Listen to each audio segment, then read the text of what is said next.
Assalamualaikum warahmatullahi wabarakatuh. Hello everyone, perkenalkan kami dari kelompok 6 kelas 4 PGSD 2018 IKIP Siliwangi. Pada kesempatan kali ini kami akan membahas mengenai tunagrahita. Kami terdiri dari 6 orang, diantaranya Alia Dena Yustin, Elisa Rahmawati, Eis Nur Amalia, Rika Sarifah. Selanjutnya saya sendiri yaitu Rika Sofiatul Azkia, dan yang terakhir yaitu Yeni Siti Juwariah. Nah, materi yang akan kami jelaskan mengenai tunagrahita meliputi pengertian tunagrahita, klasifikasi tunagrahita, karakteristik tunagrahita, penyebab tunagrahita, dampak tunagrahita, pendidikan tunagrahita, strategi penyusunan kurikulum dalam pendidikan tunagrahita, serta yang terakhir yaitu jenis-jenis terapi yang dibutuhkan tunagrahita. Menurut Pranata, tahun 1979, seseorang dikatakan berkelainan mental subnormal atau tunagrahita jika ia memiliki tingkat kecerdasan di bawah anak normal, sehingga dalam meniti tugasnya membutuhkan bantuan atau layanan yang secara spesifik termasuk dalam program pendidikannya. Jadi, anak tunagrahita yaitu anak yang memiliki tingkat kecerdasan yang sangat rendah, yang berbeda dari anak-anak normal, sehingga dalam melakukan tugasnya membutuhkan bantuan dari orang lain. Klasifikasi anak tunagrahita menurut skala Binet dan skala Wissler terbagi menjadi 3 bagian. Yang pertama ada tunagrahita ringan. Tunagrahita ringan ini disebut dengan debil atau moron. Memiliki IQ antara 68 sampai 52. Anak tunagrahita ringan ini masih bisa belajar secara akademik seperti membaca, menulis, bahkan berhitung sederhana. Akan tetapi membutuhkan bimbingan dan didikan yang baik. Yang kedua, ada tunagrahita sedang. Tunagrahita sedang ini disebut dengan imbesil. Memiliki IQ antara 51 sampai 36. Anak tunagrahita sedang ini sangat sulit untuk belajar secara akademik, seperti membaca, menulis, dan berhitung. Bahkan dalam mengurus dirinya pun sangat sulit juga, seperti memakai baju, mandi, makan. Nah, supaya anak tunagrahita sedang ini bisa melakukan pekerjaan untuk dirinya, maka memerlukan bimbingan dan pengawasan yang berkesinambungan dengan kebiasaan-kebiasaan yang dilakukannya, sehingga dia itu akan teringat dan mampu melakukan hal tersebut. Yang ketiga ada tunagrahita berat. Tunagrahita berat ini disebut dengan idiot karena memiliki IQ antara 39 sampai 20. Anak tunagrahita berat ini membutuhkan bantuan secara total bahkan dalam hal makan, minum, dan menjaga dirinya dari bahaya sepanjang hidupnya. Karakteristik anak tunagrahita. Menurut Nur Aini, beliau mengatakan bahwa anak tunagrahita ini perkembangannya lebih lambat dari anak seusianya. Nah, kemudian yang kedua ini, anak tunagrahita tidak mudah beradaptasi dengan lingkungan sekitarnya. Kemudian yang ketiga, anak tunagrahita mengalami kesulitan dalam berkomunikasi karena pada dasarnya anak tunagrahita dalam berbicaranya itu tidak begitu lancar dan tidak begitu jelas. Kemudian yang keempat, dari segi kefokusan, pada saat belajar, anak tunagrahita ini tingkat kefokusannya lebih rendah. Kemudian yang kelima, motif belajarnya itu singkat dan rendah. Jadi karena tingkat kefokusannya yang singkat, yang rendah, sehingga motif belajarnya pun rendah. Selanjutnya yang keenam, anak tunagrahita ini tidak dapat menolong dirinya sendiri, sehingga anak tunagrahita memerlukan orang lain dalam merawat dirinya. Kemudian yang ketujuh, anak tunagrahita tidak peduli terhadap lingkungannya. Yang kedelapan, pola irama perkembangannya ini tidak rapi. Jadi terkadang pola perkembangannya itu meningkat lebih drastis gitu ya, secara drastis meningkatnya. Namun terkadang turunnya pun secara drastis. Jadi dalam segi irama perkembangannya pun tidak begitu konsisten seperti itu. Faktor penyebab tunagrahita. Seseorang menjadi tunagrahita dapat disebabkan oleh berbagai faktor. Para ahli berpendapat bahwa faktor penyebab ketunagrahitaan dapat dibagi menjadi beberapa kelompok. Misalnya, pendapat Strauss. Strauss membagi faktor penyebab ketunagrahitaan menjadi dua gugus, yaitu endogen dan eksogen. Faktor endogen letak penyebabnya terdapat pada sel-sel keturunan, sedangkan eksogen hal-hal yang di luar sel keturunan seperti infeksi, virus yang menyerang otak, benturan keras pada kepala, dan radiasi serta yang lainnya.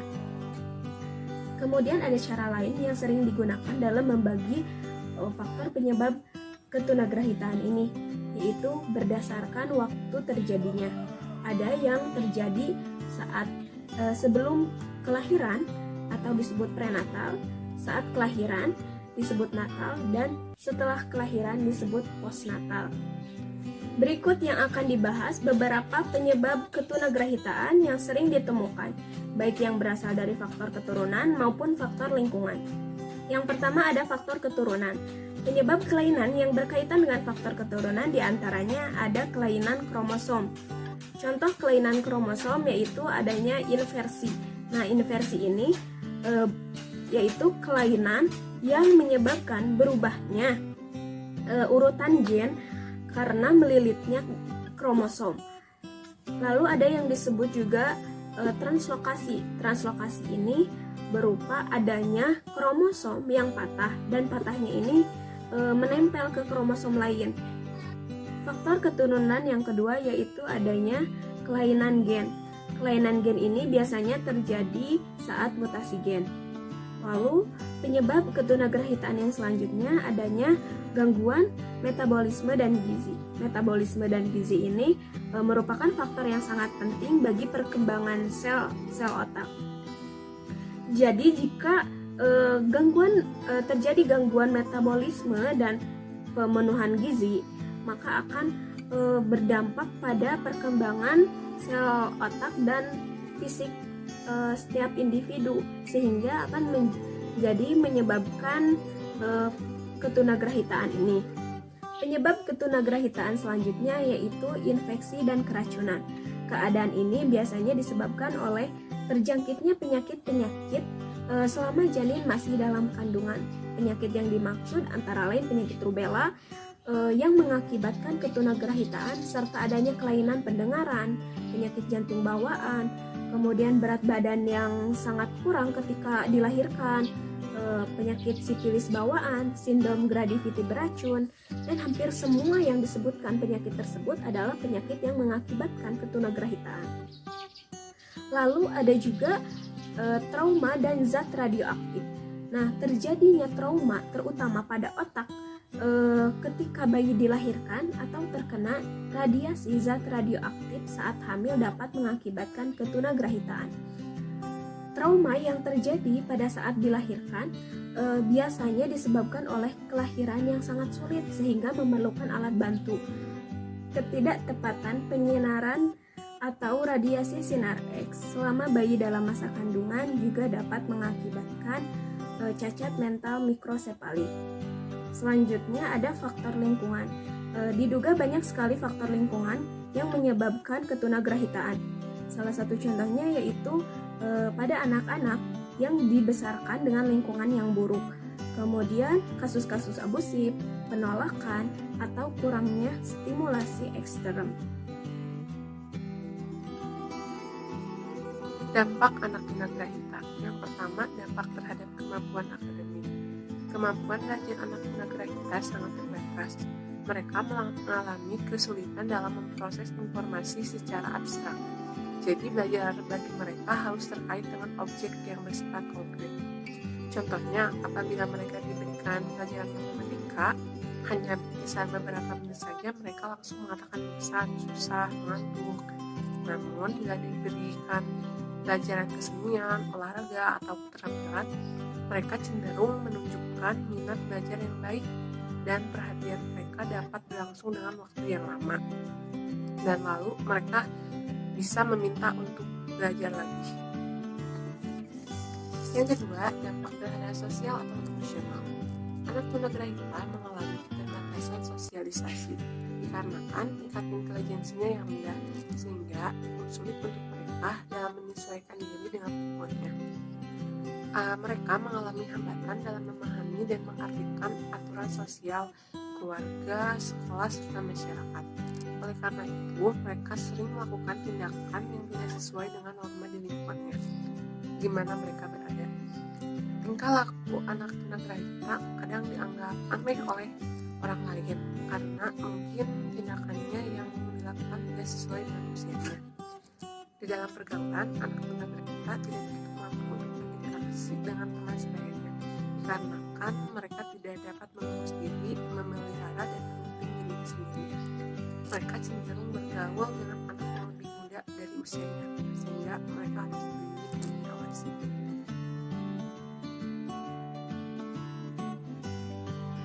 Selanjutnya yaitu ada pendidikan anak tunagrahita yang terbagi menjadi 3. Yang pertama ada kebutuhan pendidikan yang terbagi menjadi 3. Yang pertama itu ada jenis mata pelajaran. Anak tunagrahita mengalami kesulitan dalam hal-hal akademik berdasarkan berat dan ringannya ketunagrahitaan. Oleh karena itu, dalam penentuan materi pembelajaran banyak diarahkan pada pelajaran motorik atau keterampilan. Kemudian yang kedua yaitu ada waktu belajar. Jadi kebutuhan waktu dalam belajar dan pengulangan anak tunagrahita bergantung pada berat dan ringannya ketunagrahitaannya. Kemudian yang ketiga yaitu kemampuan bina diri.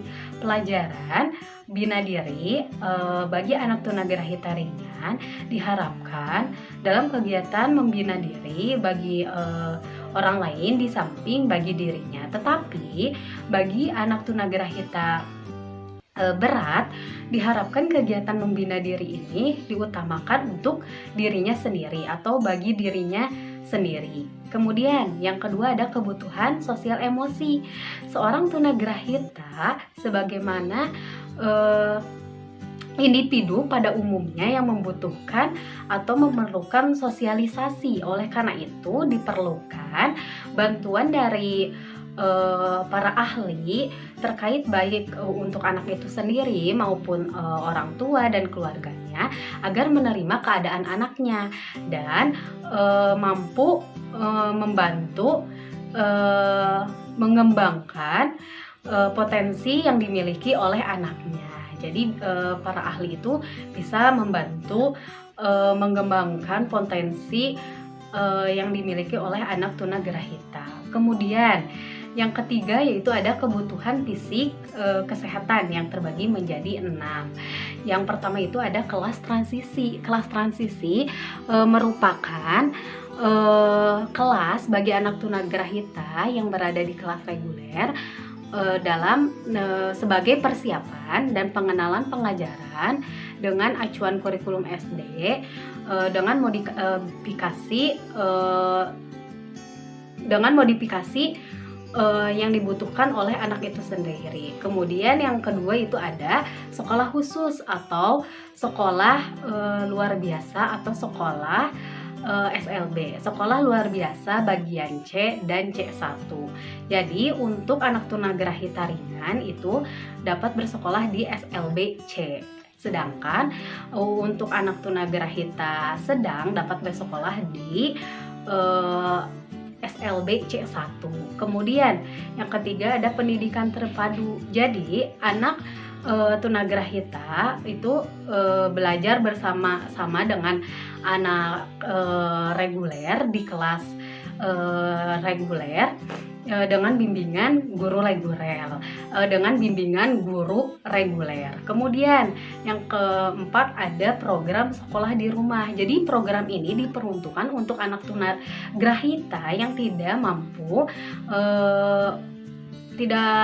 mampu berpendidikan di sekolah khusus karena keterbatasannya.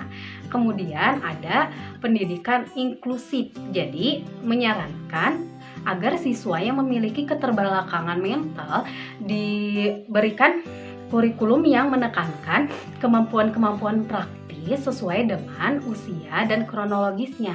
Jadi program pendidikan bagi siswa ini seperti ini perlu gitu ya, mengikuti 3 figur.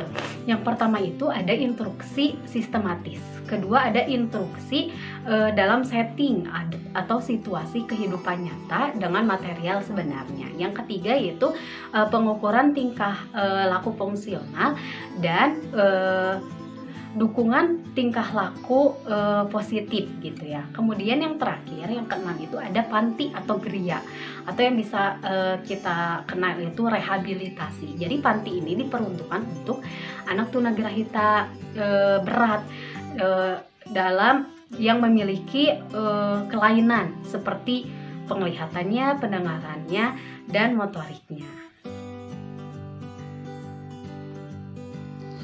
Strategi pengembangan kurikulum bagi anak tunagrahita terbagi ke dalam 3 klasifikasi. Yang pertama, bagi anak tunagrahita ringan. Anak tunagrahita ringan ini pada dasarnya isi kurikulum dari segi kuantitatifnya sama dengan anak normal, namun dari segi kualitatifnya berbeda, yakni lebih rendah dari anak normal. Kemudian dapat kita tambahkan berupa latihan keterampilan. Yang kedua, bagi anak tunagrahita sedang. Anak tunagrahita sedang ini baik dari segi kuantitatif maupun kualitatifnya lebih rendah dari anak normal. Kemudian dari segi pemberian pelatihan keterampilannya pun lebih banyak. Yang ketiga, bagi anak tunagrahita berat. Anak tunagrahita berat ini diberikan orientasi pembelajaran lingkungan di dekatnya. Kemudian diberikan juga latihan keterampilan berupa latihan mengetahui gerakan tertentu, latihan mengetahui warna, kemudian latihan mengetahui bunyi, dan latihan mengetahui bagaimana caranya merawat diri. Selanjutnya, di sini saya akan menjelaskan mengenai jenis-jenis terapi yang dibutuhkan oleh anak tunagrahita. Yang pertama yaitu fisioterapi. Fisioterapi merupakan terapi awal yang dibutuhkan oleh anak tunagrahita. Kenapa fisioterapi menjadi terapi awal yang dibutuhkan? Karena pada dasarnya anak tunagrahita terlahir dengan tonus yang lemah. Dengan adanya terapi ini dapat menguatkan otot-otot anak tunagrahita, sehingga kelemahan-kelemahan yang ada pada anak tunagrahita dapat diatasi dengan latihan-latihan penguatan otot. Yang kedua yaitu terapi wicara. Terapi wicara merupakan terapi yang diperuntukkan untuk anak tunagrahita yang memiliki kelemahan dalam berbicara. Dalam terapi wicara ini mengembangkan 2 hal yang harus dihasilkan secara optimal. Yang pertama, mengoptimalkan kondisi mulut agar dapat menghasilkan suara untuk membentuk kata. Yang kedua yaitu mengembangkan pemahaman berbahasa dan upaya mengekspresikan bahasa. Yang ketiga yaitu terapi okupasi. Terapi okupasi merupakan terapi yang diberikan untuk melatih kemandirian, kognitif atau pemahaman, dan melatih kemampuan sensori maupun motoriknya. Terapi kemandirian ini diberikan karena pada dasarnya anak tunagrahita maupun anak berkebutuhan khusus lainnya, mereka selalu ketergantungan terhadap orang lain atau terhadap orang terdekatnya. Sehingga dengan adanya terapi ini dapat mengajak anak tunagrahita maupun anak berkebutuhan khusus lainnya untuk melakukan atau untuk menjalankan kehidupannya tanpa tergantung terhadap orang lain. Yang keempat yaitu terapi remedial.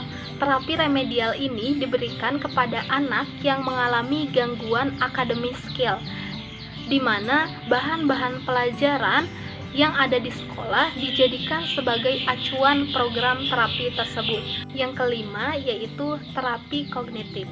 Terapi kognitif ini diberikan kepada anak yang mengalami gangguan kognitif dan perseptual, seperti anak yang kurang berkonsentrasi dan anak yang mengalami gangguan pemahaman.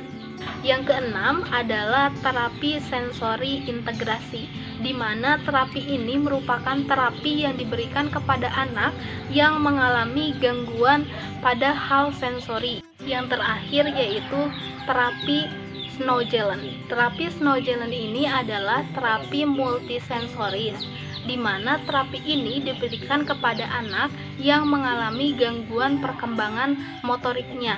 Contohnya seperti anak yang mengalami keterlambatan berjalan.